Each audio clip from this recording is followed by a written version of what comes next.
여러분 어떻게 오늘 아침에 제가 제일 은혜스러운 말씀을 준비할 거라는 걸 아시고 나오셨습니까? 여러분 아침에 쉽지 않으실 텐데 말씀 사모하시면서 나온 여러분에게 우리 목사님 말씀하신 대로 새벽 이슬 같은 은혜가 내릴 줄 믿습니다. 신명기 7장 6절 7절 두 구절의 말씀을 봉독하고 말씀 증가하도록 하겠습니다. 신명기 7장 6절과 7절입니다. 너는 여호와 내 하나님의 성민이라. 내 하나님 여호와께서 지상 만민 중에서 너를 자기 기업의 백성으로 택하셨나니 여호와께서 너희를 기뻐하시고 너희를 택하심은 너희가 다른 민족보다 수요가 많기 때문이 아니니라. 너희는 오히려 모든 민족 중에 가장 적으니라. 아멘. 이스라엘 백성들을 택하신 이유가 오늘 본문에 분명하게 나옵니다. 힘이 있고 가장 IQ가 높은 백성이고 말을 가장 잘 듣고 뭐 이런 잘난 부분이 있어서가 아니라 그 애굽처럼 그 숫자가 많아서 한 번만 부르면 뭐 어떤 전쟁에 나가도 이길 만큼의 군대가 있고 말이 있고 병거가 있어서가 아니라 하나님께서 한번 지상에 있는 수천 그 나라 중에 부족들 중에서 내가 어떤 한 나라를 딱 뽑아가지고 이 나라를 통해서 나 하나님이 살아있는 것을 보여주고 싶다. 어느 민족을 뽑아야 될까? 그 애굽을 택해가지고 내가 살아있는 하나님이라는 것을 보여줄까 하니까 애굽은 이미 가진 게 너무 많아. 그래서 하나님 고민하시는 거예요. 야, 이 애굽을 통해서 내가 역사를 해도 사람들이 헷갈리겠다. 내가 했는지 애굽이 했는지 헷갈리겠다. 저 바벨론, 뜨고 있는 바벨론을 내가 딱 택해가지고 바벨론을 통해서 역사를 해볼까 하시다가 야, 바벨론을 통해서 역사를 해도 온 천하에 있는 사람들이 나를 만나기 힘들겠다. 왜냐하면 저희를 바벨론이 했는지 내가 했는지 헷갈리니까. 그러시다가 아무도 주목하지 않는 지상 모든 민족 중에 가장 숫자가 적고 노예로 팔려갔다가 이리저리 하면서 정처 없이 떠도는 부초 같은 한 나라를 이스라엘을 보시고 내가 이걸 택해가지고 내가 이들에게 복을 주고 내가 이들에게 함께하고 내가 하늘을 열어 만나도 먹여주고 반석을 치면 물도 나오게 하고 바다도 가르고 내가 이 아무도 주목하지 않는 이 세상에서 가장 연약하고 수요가 적은 나라를 뽑아서 내가 하나님됨을 보여주겠다. 세상에 그 누가 봐도 이스라엘을 볼 때에 저건 이스라엘이 하는 게 아니다. 분명히 저 뒤에 누가 있다. 그래서 하나님이 제일 잘 보이는 그러한 민족을 뽑아서 하나님의 하나님 되심을 온 열방에 보여주기 위해서 뽑은 게 이스라엘이라는 거죠. 여러분, 하나님은요 잘난 사람에게서도 역사하시는 분이시고 못난 사람에게도 역사하시는 분이십니다. 하나님은 다 역사를 하셔요. IQ가 높은 분에게도 역사를 하시고 IQ 숫자가 2자리밖에 안 되는 사람에게도 역사하시고 강한 사람에게도 역사하시고 약한 사람에게도 역사하시고 다 역사를 하시는데 성경을 가만 보다 보면 다 역사를 하셔도 하나님이 잘 보이는 사람이 있고 그 사람을 통해서 저 하나님이 잘 안 보이는 사람이 있어요. 잘난 사람에게 하나님이 역사를 하시잖아요. 그게 하나님 역사하신 게 맞고 잘난 사람 자기도 아는데 사람들이 헷갈려. 저 사람은 역시 좋은 집안에 태어나가지고 머리도 똑똑하고 얼굴 잘생기고 키도 크고 다 가졌으니까 저런 일을 했겠지. 아니요, 하나님이 했는데도 사람들이 헷갈리는 거예요. 그런데 어떤 사람을 보면은 대번에 하나님이 보여.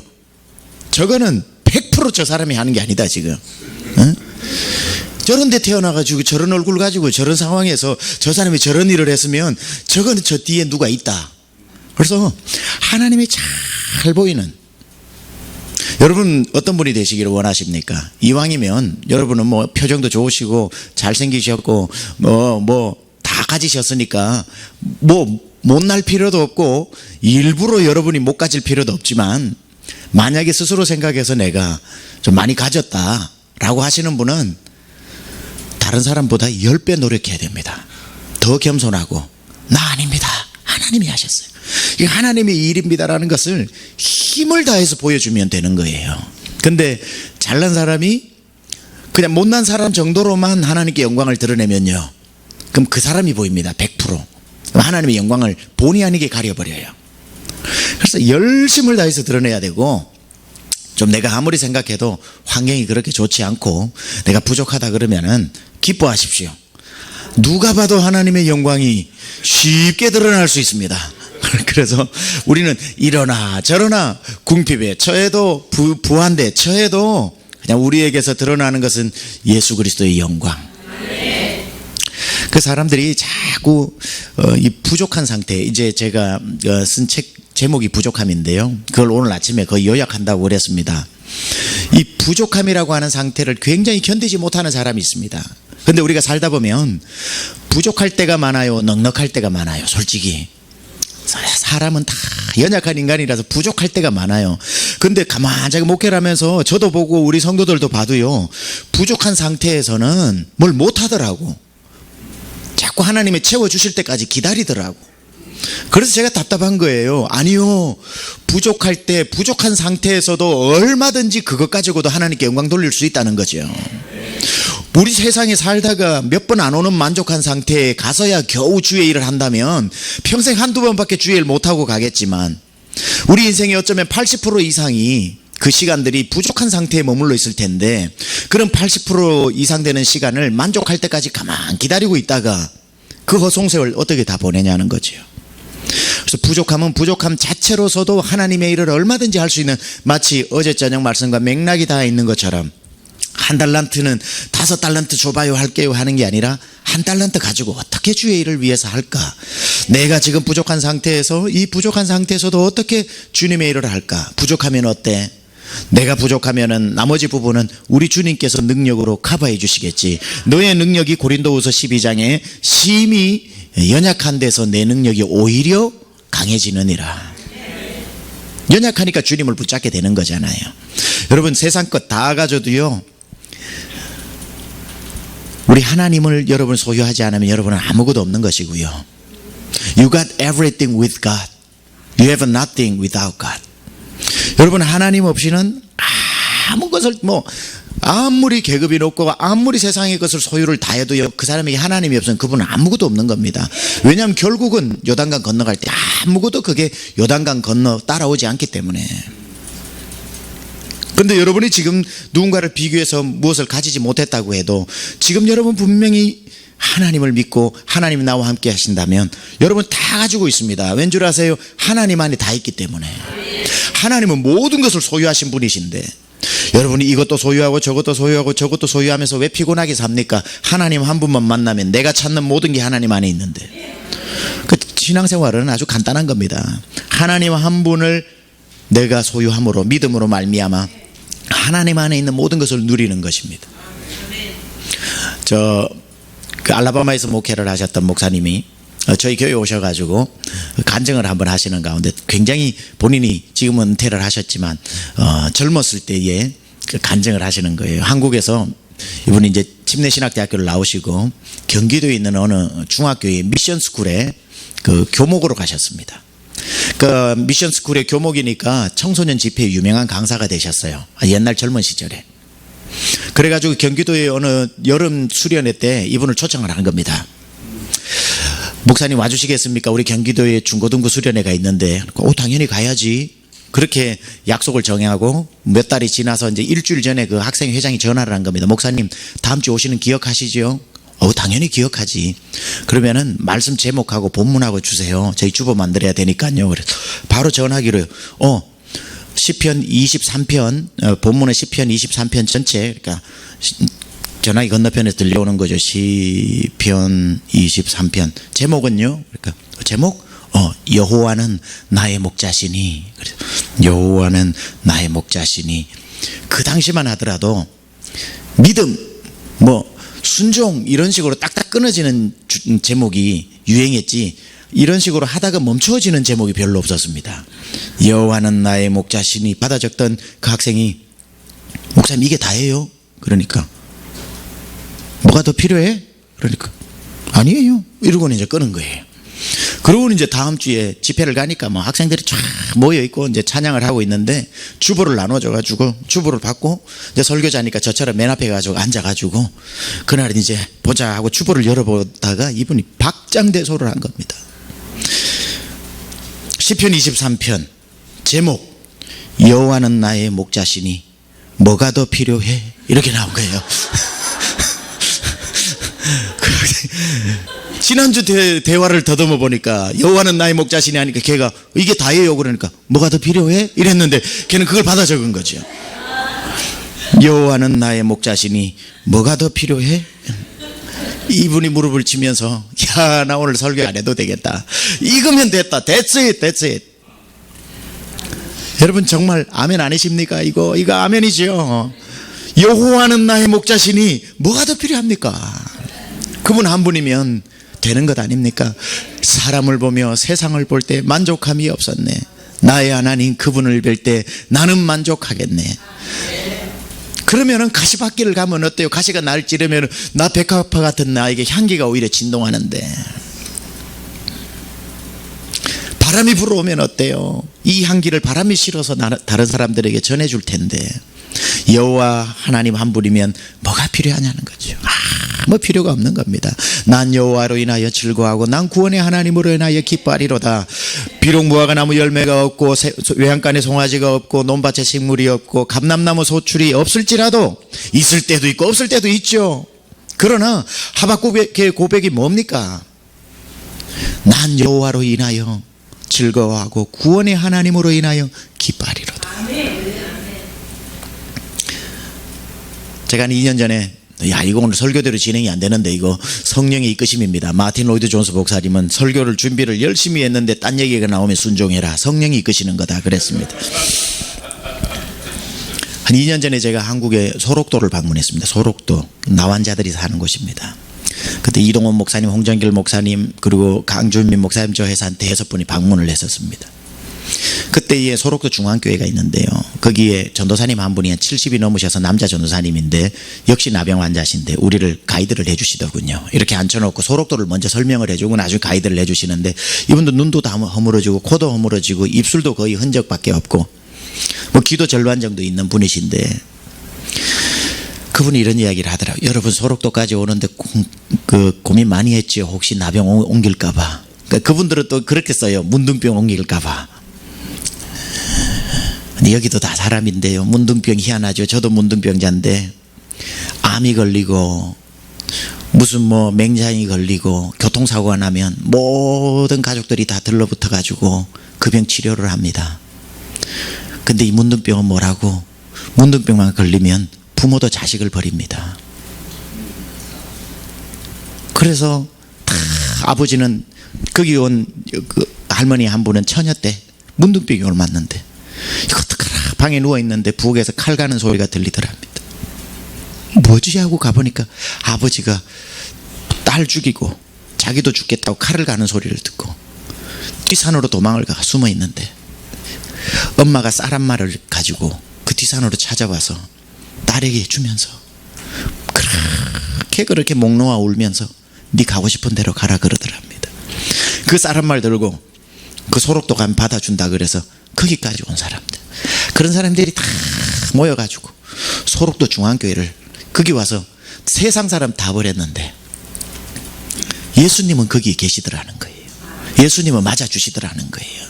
그래서 교회를 하나 짓는데 소록도 중앙교회입니다. 다 그 허물어진 손가락도 없는 사람들이 남자 여자로 나뉘어서 남자들은 산에 올라가 나무를 베어가지고 그 손이 안 되니까 그거를 뭐 끈을 매가지고 전부 어깨에 해가지고 와서 그 교회당을 짓고요. 벽돌을 시멘트하고 해야 되니까 여자 성도들은 다 그 소록도 그 해변가에가 자갈을 퍼야 되는데 손이 없으니까 자갈을 못 푸니까 손목이 다 날아가니까 손목에다가 숟가락을 달고 밧줄을 묶어가지고 숟가락으로 퍼가지고 그렇게 와가지고 자갈과 이겨가지고 교회를 올려서 그 당시 소록도 중앙교회가 대한민국에서 서울에 있는 영락교회 다음으로 두 번째 큰 예배당을 만듭니다. 거기에서 4,000명씩 앉아가지고 내 평생 소원은 주 찬송하다가 내 주를 가까이, 이 찬송을 부르면서 눈물로 예배를 드린 거예요. 그분이 우리 보고 얘기를 하시는 게, 목사님들 이왕 오신 소록도 오셨으면, 소록도에 온 사람은 다 소록도보다 진짜 여기 와서 소록도에 온 사람들은 갔다 온 섬이 있습니다. 여러분 오늘 이왕 오셨으니 그 섬에도 갔다가, 우리 소록도 사는 사람은 다 갔다 온 섬입니다. 목사님들 이왕 시간 내서 오셨는데 그 섬에 좀 오늘 다녀오십시오. 그래서 무슨 섬입니까? 주소를 알려드릴 테니까 그 섬에는 꼭 목사님들 갔다 오십시오. 그 섬 이름이 지라도랍니다. 지라도.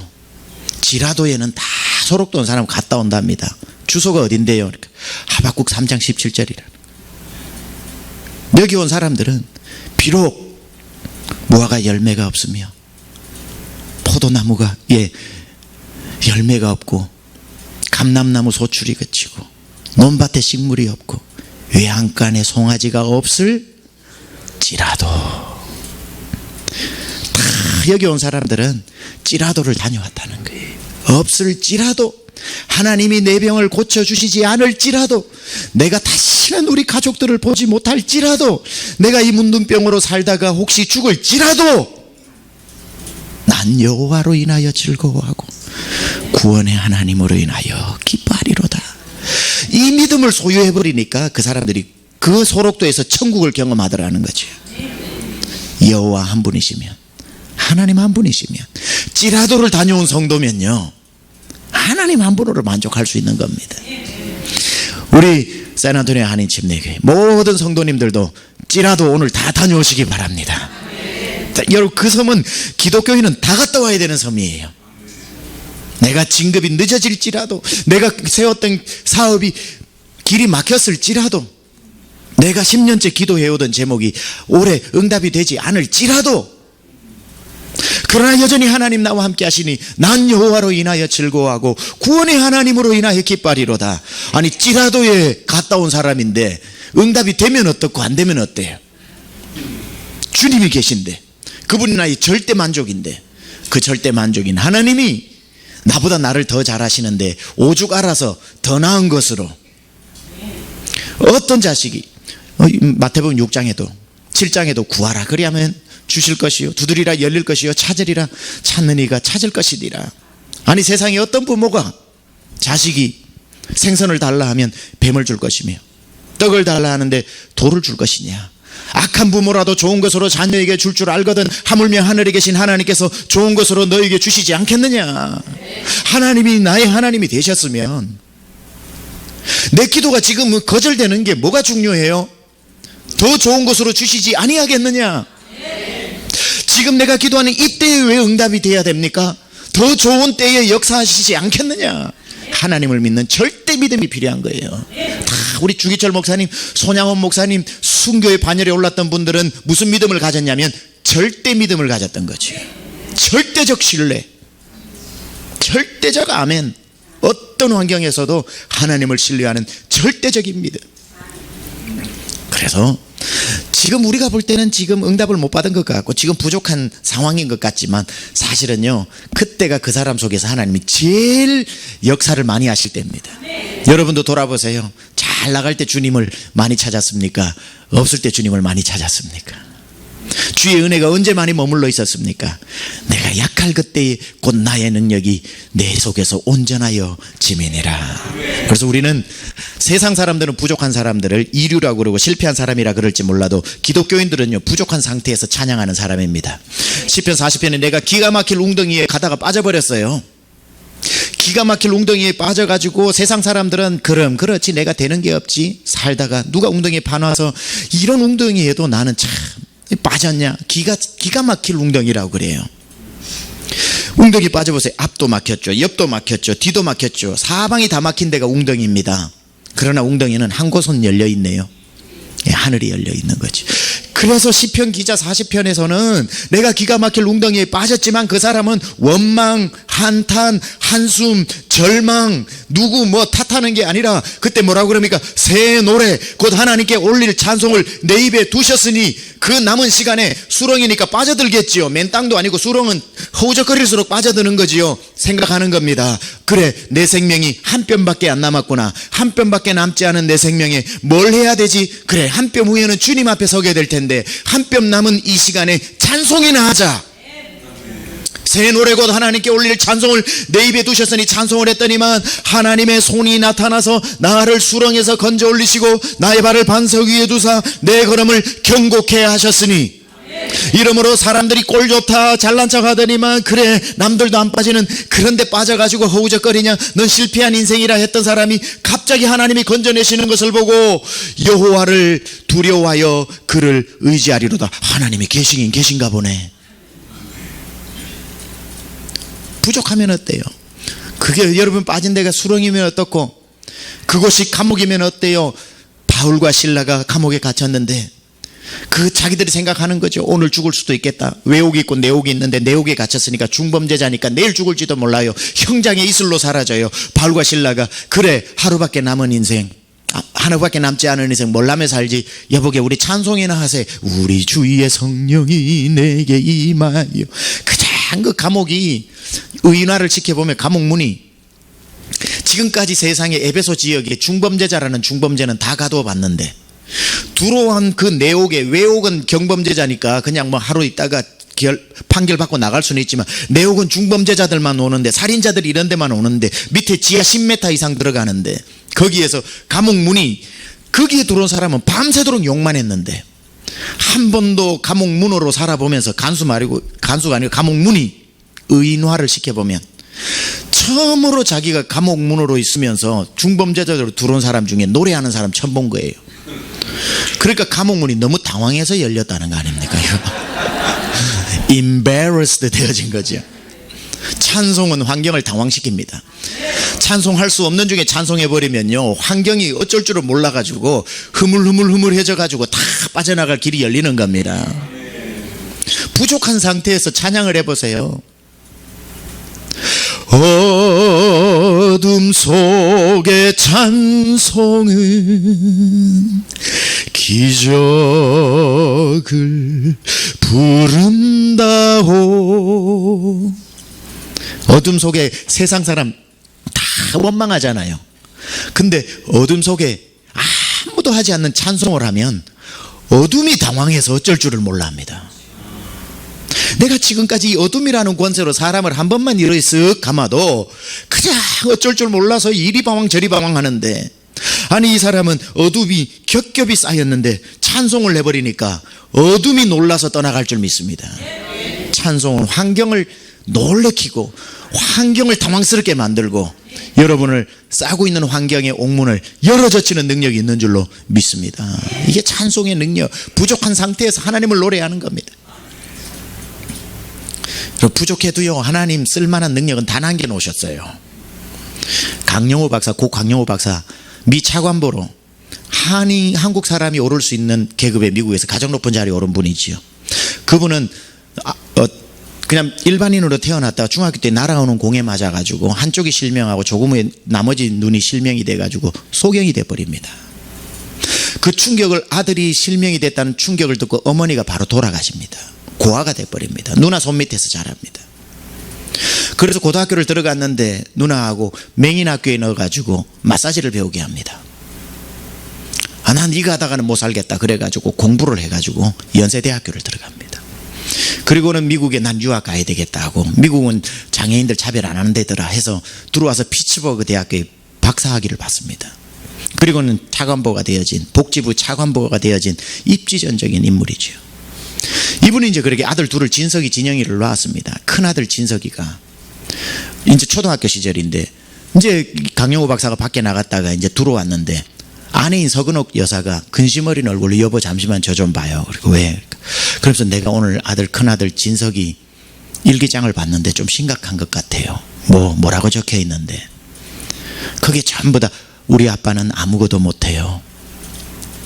나랑 자전거 놀이도 못하고 나랑 베이스볼 공놀이도 못하고 아빠는 나랑 아무것도 못해요 라고 아빠가 못한다는 것만 다 적어놨는데 어떡해요 하니까 아빠로서 충격을 받죠. 그래 알겠어요. 밤이 됐습니다. 진석이가 침대에 누워 있습니다. 진석이 옆에 가서 진석아 아빠가 신기한 거 보여줄까? 입이 막 뭔데요? 아빠는 불 끄고 책 읽을 수 있다? 점자로 된 동화책을 가져와서 불을 딱 끄고 점자로 아빠가 읽어주는데 옛날에 하면서 동화책을 한 자도 안 빼고 다 읽어주는 거예요. 너무너무 재밌잖아요. 진석이가 아빠 또 읽어주세요. 딴 책을 뽑아가지고 옛날에 인어공주가 살았는데 Once upon a time. 와, 너무너무 재밌으면서 그 얘기를 들으면서 스르륵 잠이 드는 거예요. 다음 날부터 진석이가 학교 가서 아빠 자랑을 하는데, 야, 너네 아빠 불 꺼놓고 책 읽을 수 있어? No. My daddy can do that. 우리 아빠는 할 수 있다는 거예요. 그러니까 친구들이 그때부터 와, your dad is awesome. Your dad is awesome. 와가지고 아빠 또 읽어주세요 하니까 밤새도록 진석이가 잠들 때까지 아빠가 어둠 속에서 책을 읽어주는 거죠. 진석이가 고등학생이 되고 대학교를 들어가는데 하버드 대학교를 지원하면서 자기는 안과 의사가 되어서 우리 아빠 같이 이렇게 된 사람들이 눈을 개안 수술을 해주겠다고 하버드에 입학을 하면서 그 면접이 중요하잖아요. 에세이가 중요하잖아요. 여기는 에세이를 쓰는데 진석이가 에세이 제목을 뭐라고 썼냐면 Bad Time Story in the Darkness. 어둠 속에서 들려주는 동화 이야기. 우리 아버지는 앞을 보지 못하는 소경입니다 하면서 어릴 적 그 이야기를 하니 사정관들의 마음을 다 녹아내린 거죠. 그리고는 안과 의사가 되고 미국의 슈퍼 닥터가 되어가지고 아주 최고의 닥터가 되었습니다.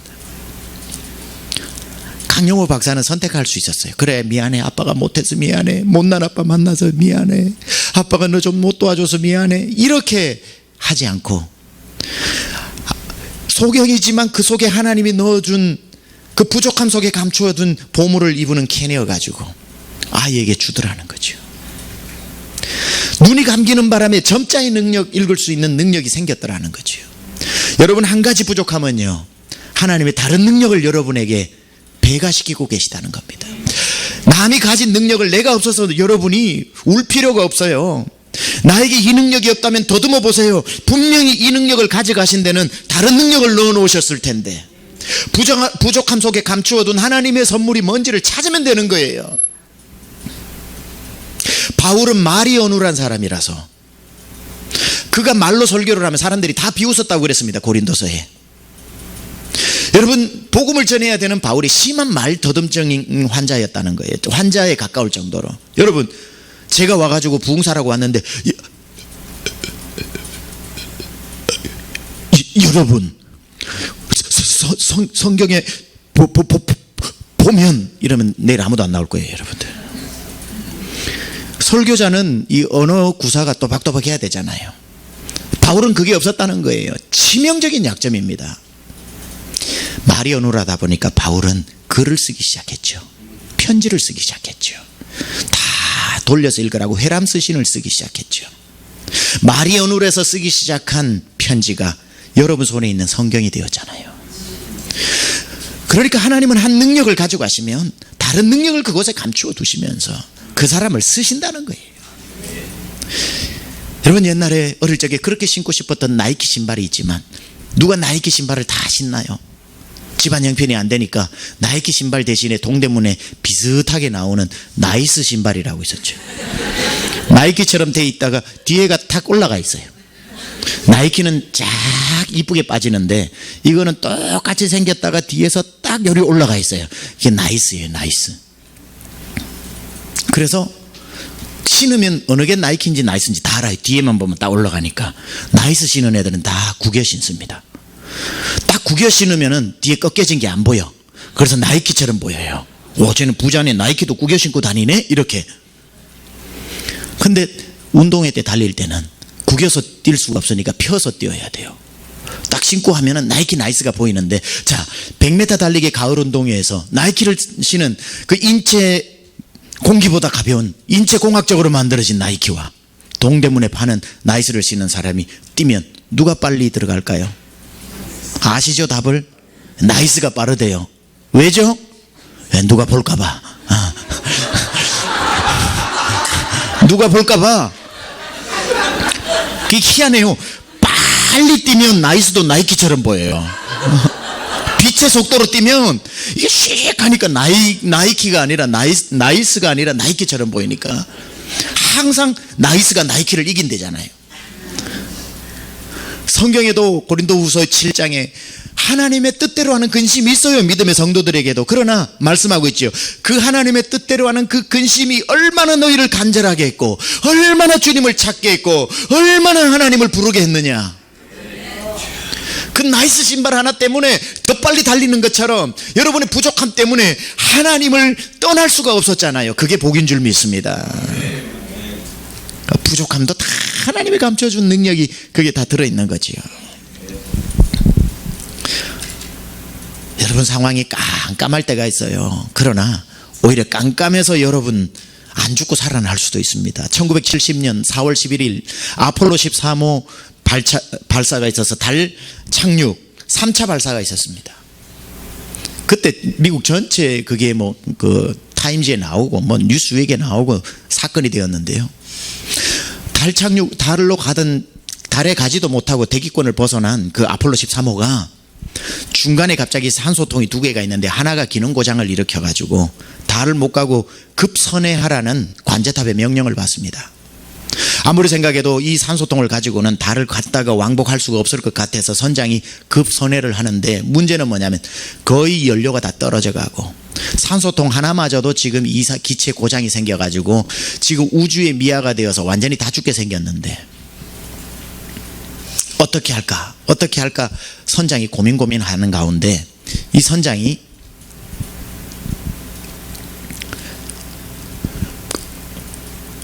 최후의 결정으로 절대 우주선이 해서는 안 될 한 가지 수칙이 있습니다. 관제탑과의 교신을 끊으면 안 되는 겁니다.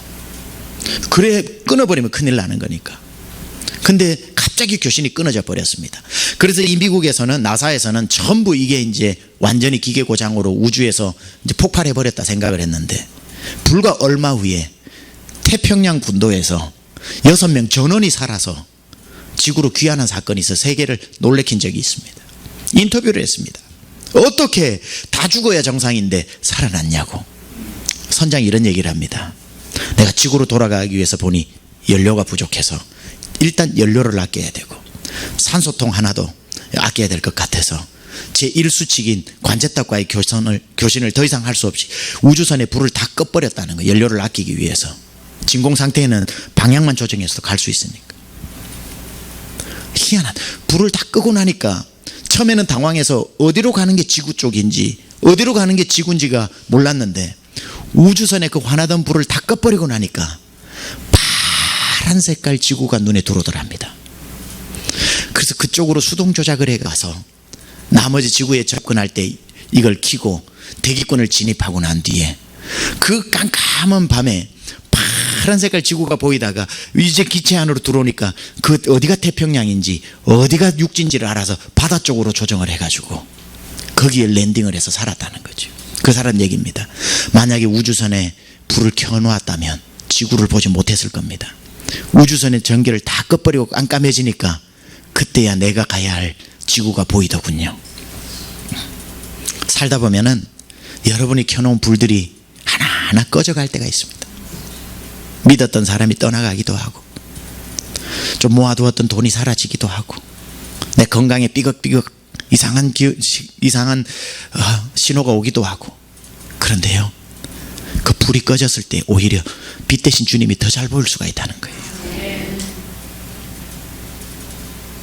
제가 유학을 하면서 사우스웨스턴을 졸업하고 달라스 신학교라고 DTS라고 달라스 디알라지컬 세미너리 거기에 이제 공부를 좀 더 해야 되겠다 해서 성서 연구 과정에 들어갔는데 여기는 학비가 비싸요.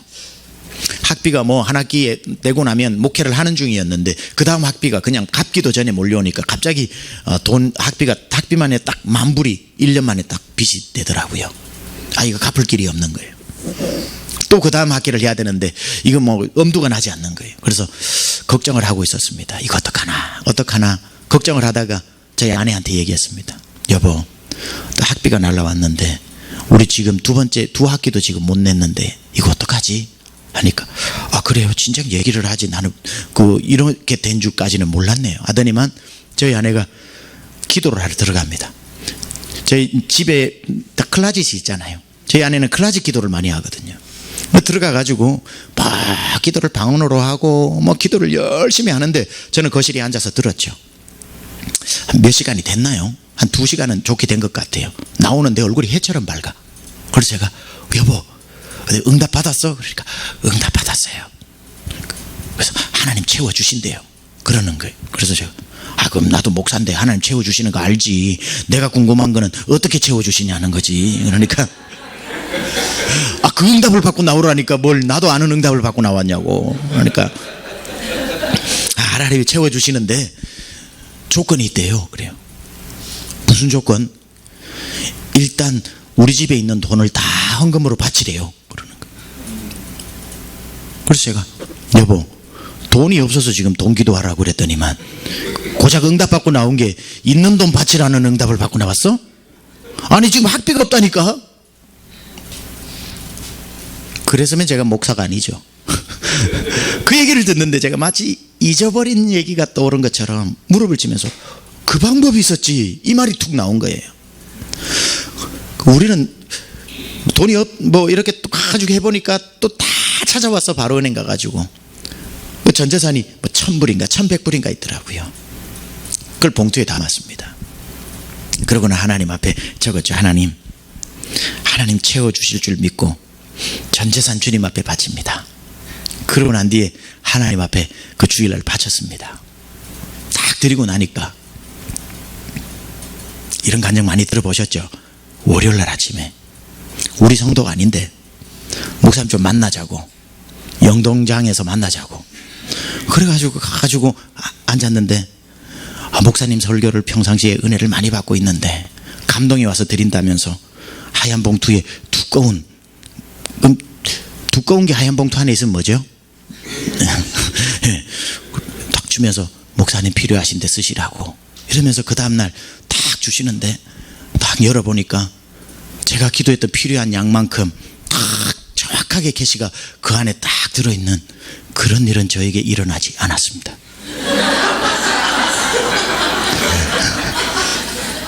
그런 일은 저에게 일어나지 않았습니다.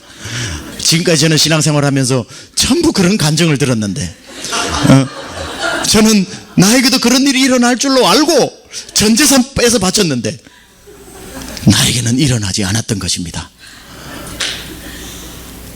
도대체 무엇이 잘못되었을까? 나는 그런 간증 수도 없이 들었는데.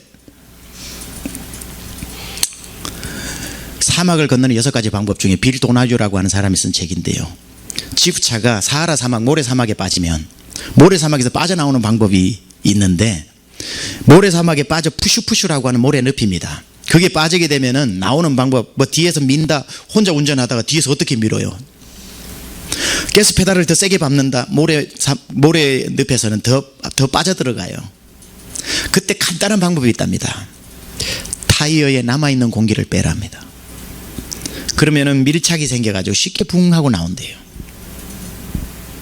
한 줌의 공기를 쥐고 있다가 늪에 빠져 죽는 사람이 있는가 하면 1,000불밖에 없을지라도 전 재산 그 한 줌의 공기 빼버리고 나면,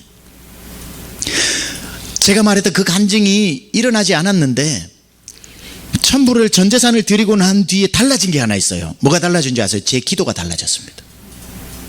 그 전까지는 1,000불 가지고 어떤 기도를 했냐면, 하나님 도와주세요. 안 도와주시면 방법은 있습니다. 일단 1,000불 가지고 분납이라는 방법이 있으니까 분납을 할까 아니면 뭘 할까.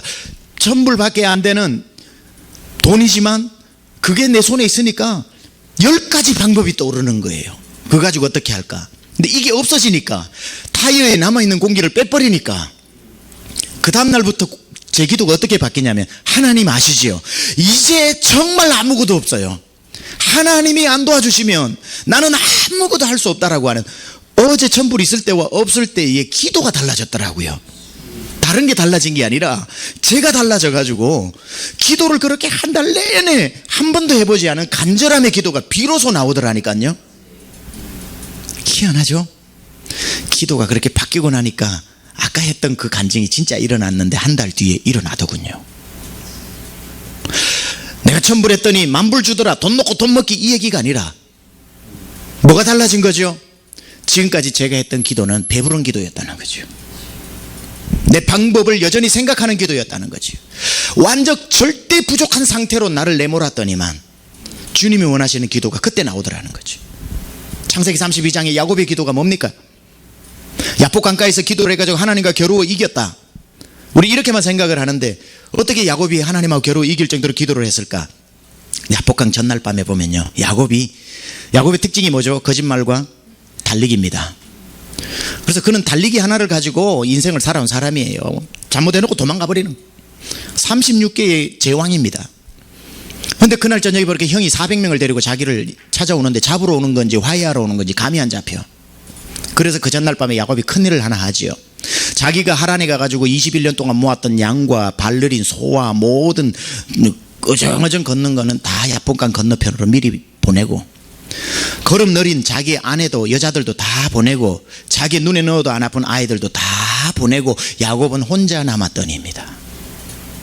혼자 남아서 기도를 하는데 하나님 도와주세요. 우리 형이 날 죽이러 오는지 살리러 오는지 모르지만 나 정말 이제 우리 형이 오면 나 죽을 수도 있어. 하나님 도와주세요 기도하지만 야곱은 벌써 플랜 B를 다 세워놓은 기도예요. 하나님 도와주시면 최고, 그러나 안 도와주셔도 물론 생각은 있습니다. 이미 안 도와주실 것을 예비해서 발 느린 사람은 다 보내놨고, 내 장기는 달리기니 끝까지 견뎌보다가 라스트 미니까지 안 도와주시면 나는 이 두 다리가 있으니 도망가겠습니다. 플랜 B가 있는 기도. 하나님 그 기도 응답해 주신다, 안 해주신다? 절대로 안 해주신다. 내게도 계획이 있습니다 하면 주님은 그래 그렇게 해라 이러시지 응답 안 해주십니다. 그러나 하나님이 야곱을 사랑하셔서 그 기도에 응답해 주시고 싶으셨어요. 그러니까 하나님의 첫째 응답이 뭐죠? 엉덩이뼈, 환도뼈를 치는 겁니다. 딱 새벽녘에 딱 소리가 나면서 부러지는데 그때 야곱이 일성을 내뱉으면서 주님이 원하시는 기도가 그때 나오는 겁니다. 무슨 기도가 나오죠? 하나님, 이제 진짜 하나님밖에 없어요. 진짜 하나님이 도와주시지 않으면 나는 이제 도망을 못 가요. 이제는 내 힘이요 내 도움의 유일한 분은 하나님밖에 없어요. 환도뼈 부러지고 난 그 새벽에야 진짜 기도가 나오더라는 거예요. 한 줌의 공기가 빠진 기도, 내 통장이 다 비워진 절대적 부족함에서 나오는 기도, 환도뼈가 부러진 기도가 있어야 그때 절대적인 기도, 그때야 진짜 주님만 의지하는 기도가 나오더라는 겁니다. 여러분, 지금 기도하는데 응답이 안 되고 내 상황은 많이 부족한데 혹시 주님 앞에 여러분 솔직하게 현미경처럼 비추어 본다면 여전히 붙잡고 있고 하나님을 플러스 알파로 생각해서, 하나님 물론 제게도 계획이 있지만 그래도 믿음이 있는지라 주님 앞에 일단 도와달라고 여쭈어 보는 거지만, 일주일 후까지 안 도와주시면 내게도 계획은 있나이다, 절대 응답 안 되는 겁니다. 다 내려놓고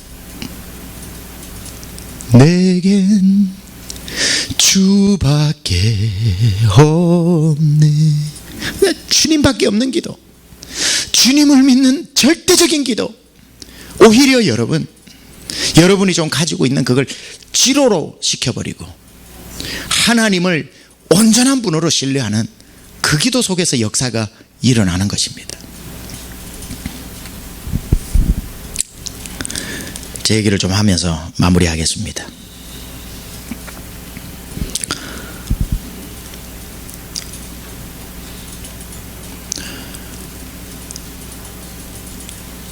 이 얘기는 길어서 못하겠네요. 제 간증인데 길어서 못하겠네요. 저녁이 있습니다, 우리에게는. 이 말씀으로 마무리하도록 하겠습니다. 다윗이 골리앗을 죽이고 나라를 구했습니다. 잘했나요, 못했나요? 잘했죠. 여러분, 힘들 때 다윗을 기억하십시오. 힘들 때 골고다 언덕 예수님을 기억하셔야 되고, 예수님은 하나님이시라 너무 멀게 느껴질 때는 다윗을 한번 생각해 보세요. 신기한 것 하나 가르쳐 드릴까요? 다윗은 사무엘상, 사무엘하, 역대상, 역대하까지 나오는 성경이 제일 길게 기록된 사람 중에 한 사람인데요, 유진 피럴슨이라고 하는 분이 다윗 현실에 뿌리 박은 영성이라는 책에 놀라운 통찰력으로 다윗을 이렇게 묘사해 놓았습니다. 다윗은 단 한 번도 자기 인생에 기적을 경험해 보지 못한 사람이다. 다윗 이야기에 만나가 내린다든지 홍해가 갈라진다든지 여리고성이 무너진다든지 물리를 걷는다든지 단 한 번도 이런 초자연적 기적이 일어난 적이 없는 사람입니다. 시작부터 죽을 때까지 모든 인생의 고난을 몸으로 받아들이면서 우리처럼 살아낸 사람입니다. 그래서 감동이 있는 사람이에요. 그래서 다윗이 우리를 감동시키는 사람이고, 그 고난의 한가운데로 다니면서 적었던 게 시편인 거예요. 다윗은 얼마나 화병이 났겠습니까?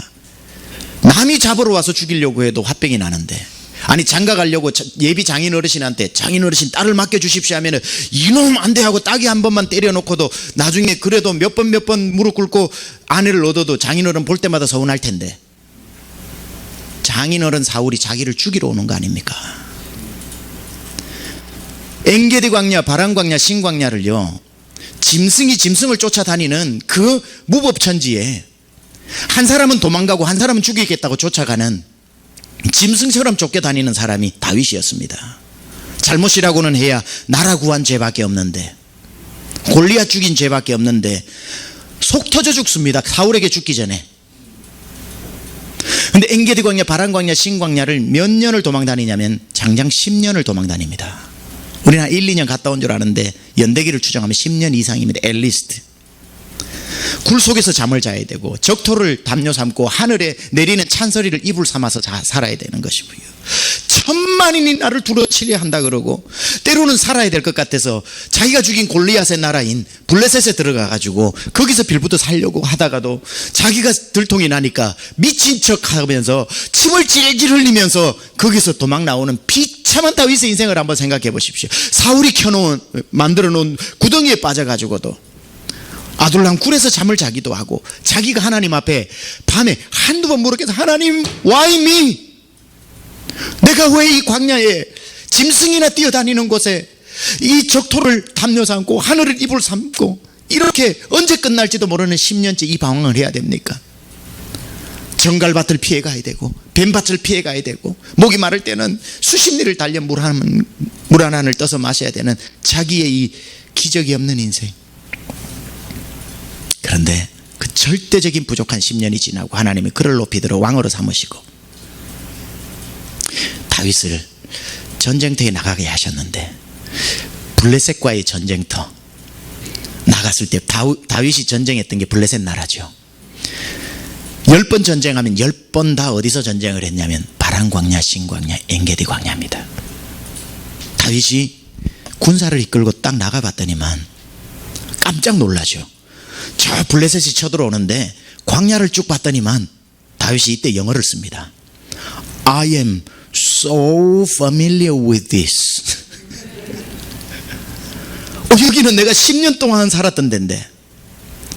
그러니 눈 감고도 그 광야를 다 머릿속에 집어넣어 놓으니까, 야, 블레셋이 온다. 오늘 오른쪽으로 가. 저 뒤에 300명 매복할 수 있는 장소가 있어. 글로 가지마. 거기는 정갈밭이야. 다 죽어. 피해. 거기는 뱀들이 우글거리니까 김장군 가다가 왼쪽으로 가. 눈 감고도 바란 광야, 신 광야, 엔게디 광야를 다 알고, 목이 마른데요 임금님 따라와.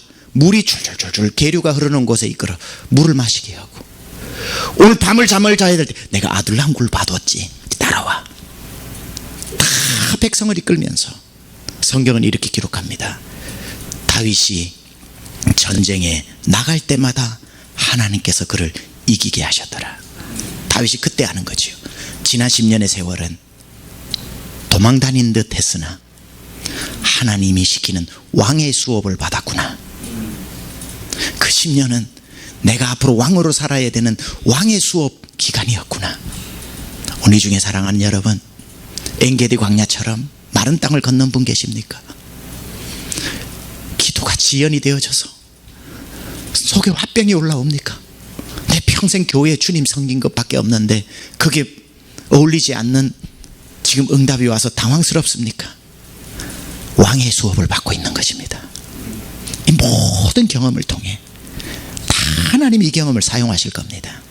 주님 앞에 여러분 반드시 쓰임 받으실 것이기 때문에 그때까지 기다리지 말고 부족한 오늘부터 부족함 속에 감추어 두신 보물을 캐내어 주님 앞에 쓰임 받으면서 내 인생 100년 인생 되면 80인생 되면 단 하루도 빠지지 않고 주님 앞에 다 쓰임 받아 내 인생 녹슬어 없어지지 않고 쓰임 받다가 닳아서 없어지는 복이 있기를 우리 주 예수 그리스도 이름으로 축원합니다. 하나님 아버지 감사합니다. 오늘 아침에도 주님 앞에 나와 우리가 기도합니다. 하나님 많이 부족합니다. 언제 제 삶에 넉넉한 적 그리 많지 않았지만